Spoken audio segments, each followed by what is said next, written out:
Saudaraku yang dikasihi Tuhan, kalau kita mau jujur berkata, maka salah seorang hamba Tuhan yang Tuhan atur jalan hidupnya sedemikian rupa sehingga sangat susah untuk dipahami, untuk dimengerti, sangat susah untuk dikatakan sebagai jalan hidup yang sungguh-sungguh disertai Tuhan adalah jalan hidup Daud.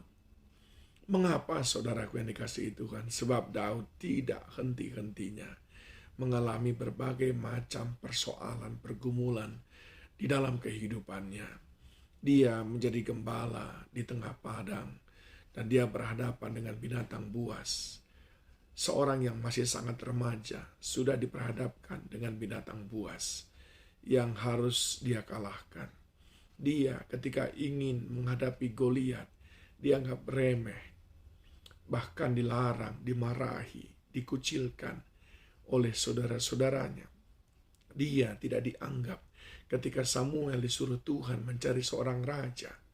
Dia dijadikan pelarian ketika justru dia sudah ditabiskan menjadi raja, tapi justru Saul mengejar-ngejarnya.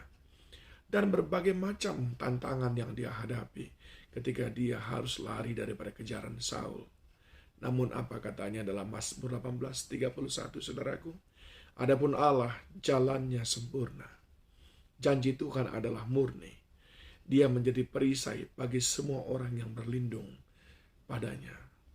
Saya membayangkan jika bukan seseorang yang dekat dengan Tuhan, pastilah dia sudah memenuhi kehidupannya dengan mengeluh dan bahkan sumpah serapah lalu meninggalkan Tuhan.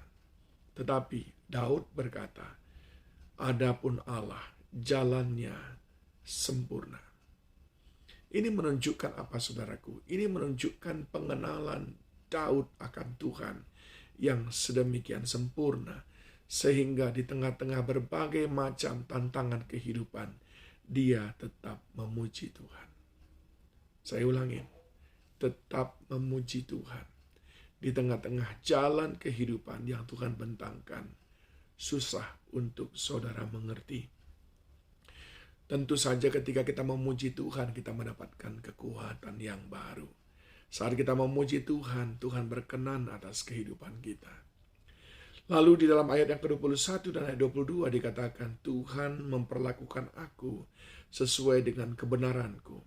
Ia membalas kepadaku sesuai dengan kesucian tanganku, sebab aku tetap mengikuti jalan Tuhan dan tidak berlaku fasik terhadap Allahku. Yang kedua, Daud berkata, Tuhan tidak pernah salah. Dia melakukan semuanya sesuai dengan kehendaknya dan sesuai dengan perbuatan saya. Tuhan tidak pernah salah. Daud tidak menyalahkan Tuhan. Daud tidak berkata, kenapa harus seperti ini Tuhan? Tapi Daud justru berkata, Tuhan memperlakukan aku sesuai dengan kebenaranku. Sering sekali kita bahkan menganggap diri kita sudah pantas diperlakukan Tuhan dengan sangat spesial. Dan diri kita tidak pantas diperlakukan Tuhan lagi sedemikian buruk. Karena kita sudah melayani dia sekian tahun. Karena kita sudah tekun beribadah.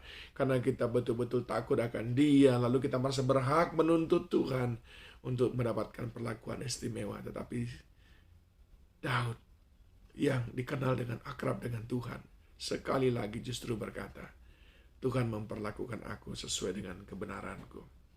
Ia membalaskan kepadaku sesuai dengan kesucian tanganku. Aku tidak berhak untuk diperlakukan manis oleh Tuhan.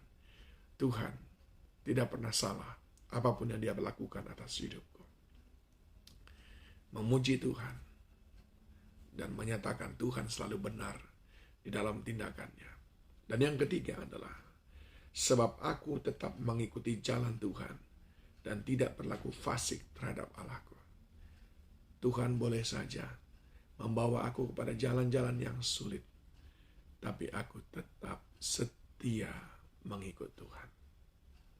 Sebuah sikap yang luar biasa. Daud mau tetap setia mengikut Tuhan. Apapun yang Tuhan mau lakukan, aku kan tetap setia. Saudaraku yang dikasihi Tuhan, Ada banyak hal yang susah untuk saudara mengerti, bahkan yang tidak dapat saudara terima dengan akal sehat saudara. Ada banyak kali mungkin saudara merasa diperlakukan Tuhan dengan tidak adil. Semua sudah dialami oleh Daud. Dan Daud memiliki sikap 3 hal ini.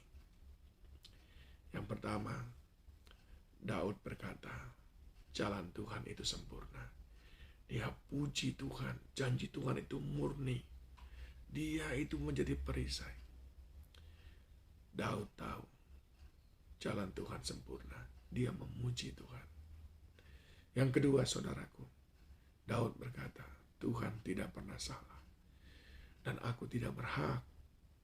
Tuhan tidak pernah salah. Dan yang ketiga, aku tetap setia apapun yang Tuhan izinkan.